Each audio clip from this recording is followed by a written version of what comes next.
Perkenalkan, nama saya Riani Rerung, NPM 2240501222.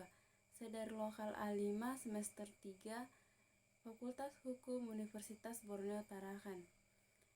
Pada kali ini saya akan membahas tentang melaporkan hasil penelitian dan hasil kegiatan. Yang pertama, membangun konteks teks laporan. Setelah penelitian atau kegiatan dilakukan, peneliti atau pelaksanaan kegiatan perlu membuat laporan kepada pihak-pihak yang terkait. Pada bab ini akan mempelajari cara menyusun laporan untuk kedua hal tersebut. Laporan penelitian dan laporan kegiatan yang dimaksudkan di sini adalah laporan pada umumnya, yaitu bahwa setelah penelitian atau pelaksanaan kegiatan melaksanakan penelitian atau kegiatan, mereka harus menyusun laporan yang sesuai dengan konteks studi laporan penelitian dan laporan kegiatan. Mempunyai genre makro secara khusus sesuai dengan jenjang pendidikan dan jenis kegiatan yang relevan dengan kehidupan akademik.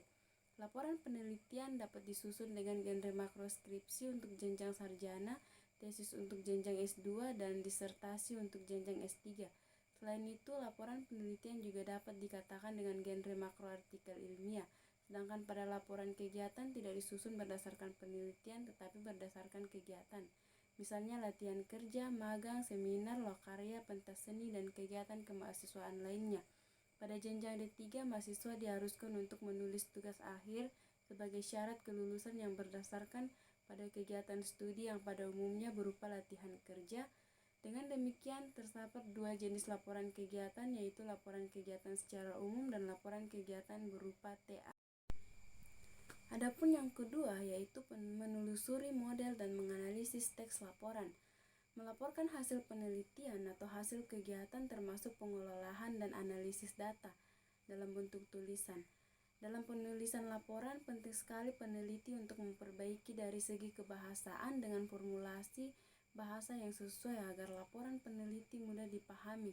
Sedangkan dari sisi yang lain yang harus diperhatikan adalah ketepatan waktu pelaporan penelitian atau kegiatan. Hal ini supaya hasil-hasil dan temuan-temuan penelitian atau kegiatan tersebut tidak akan diketahui oleh berbagai pihak dengan cepat.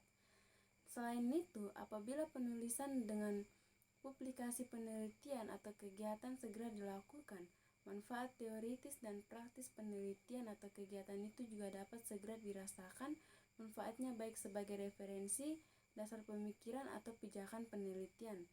Selanjutnya, di sisi lain, laporan kegiatan yang bagus dapat juga dijadikan pedoman untuk merancang kegiatan yang akan datang.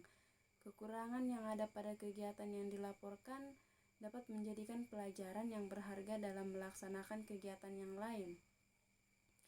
Yang pertama, menelusuri model teks laporan.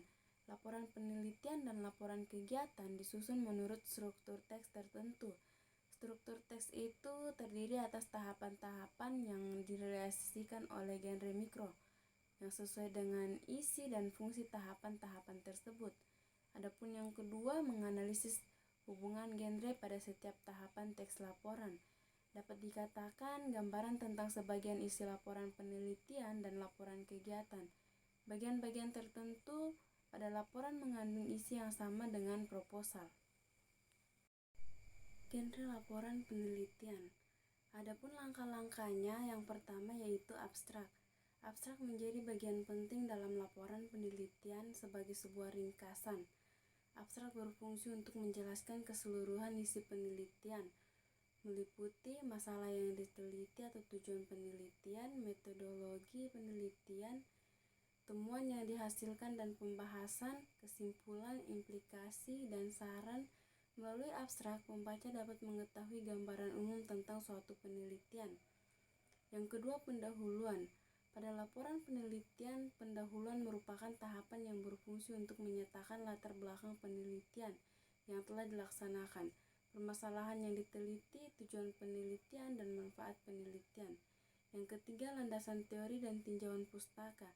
Tahapan landasan teori dan tinjauan pustaka berisi dua hal. Pertama, landasan teori berfungsi untuk menyampaikan ulasan teori yang digunakan untuk memecahkan masalah. Kedua, tinjauan pustaka berfungsi untuk menyatakan perbandingan antara penelitian yang dilaporkan itu dan penelitian-penelitian sebelumnya. Dan yang keempat, metodologi penelitian. Pada tahapan pembaca dapat memperoleh data terkait topik, metode, dan teknik penelitian yang diterapkan, termasuk langkah-langkah yang ditempuh. Dengan demikian, bagian ini mesti informatif dengan setiap aspek penelitian yang dibahas secara rinci. Informasi perlu diungkapkan dalam urutan kronologis sesuai dengan prioritas dan tingkat kepentingannya. Penelitian harus memasukkan referensi jika mereka mendapatkan informasi dari teknis yang ada. Hasil penelitian dan pembahasan.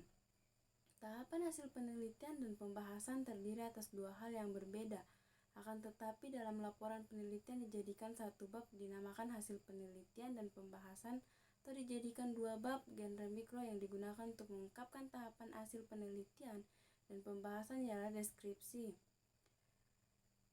Terus ada penutup. Tahapan ini merupakan tahapan terakhir dalam struktur teks laporan penelitian. Terdapat setidaknya dua subbab di dalamnya, yaitu kesimpulan dan saran guna menyampaikan kesimpulan dan saran genre mikro yang digunakan, yakni deskripsi. Daftar pustaka dan lampiran. Daftar pustaka dan lampiran tidak dimasukkan ke dalam struktur teks laporan penelitian. Walaupun dua hal itu penting, penelitian hendaknya memasukkan ke dalam daftar pustaka semua sumber yang digunakan sebagai acuan dalam membuat laporan penelitian. Lampiran adalah materi pendukung laporan penelitian yang diletakkan di bagian belakang di luar bab-bab inti teks laporan. Ada juga genre laporan kegiatan. Nah, langkah-langkahnya yaitu ringkasan. Yang pertama itu ada ringkasan.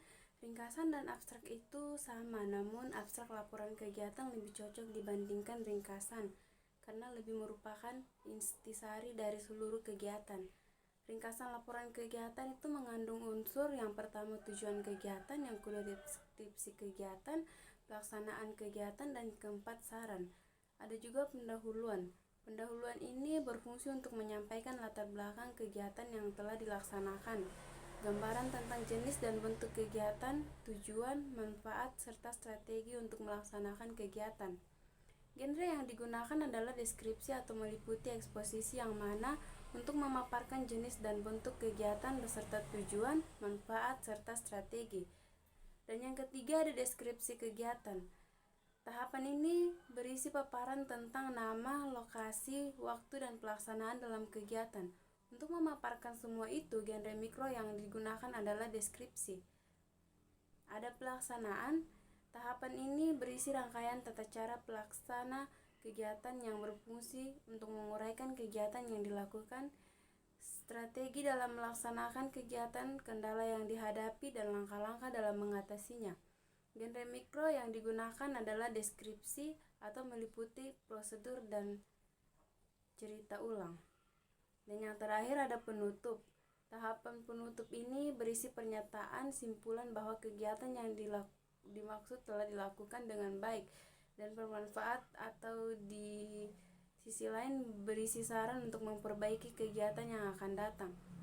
Adapun daftar pustaka dan lampiran. Daftar pustaka dan lampiran tidak dimasukkan ke dalam struktur teks laporan kegiatan. Lampiran pada laporan kegiatan sama dengan lampiran laporan penelitian, yang dimana lampiran di laporan kegiatan ini merupakan materi pendukung yang diletakkan di bagian belakang di luar bab inti teks laporan kegiatan.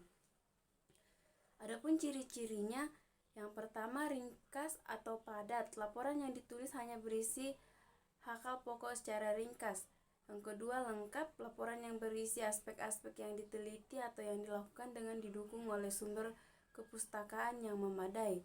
Yang ketiga logis. Laporan yang berisi informasi yang disertai penjelasan dengan alasan-alasan yang masuk di akal dan dapat ditelusuri kembali secara metodologis.